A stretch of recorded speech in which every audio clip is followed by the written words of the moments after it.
Hi, my name is Jessica Brown and I'm a digital marketing specialist at KWSM, a digital marketing agency.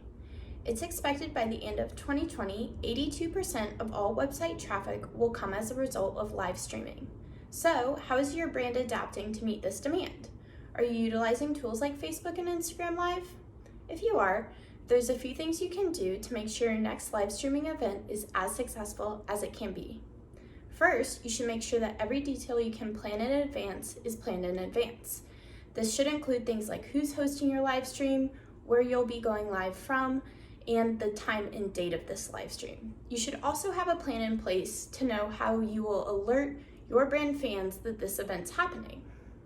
Next, you should make sure you have a plan on how you will be engaging your fans.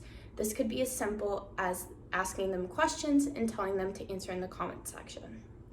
And then finally, you want to make sure you have a clearly defined goal for your live stream event.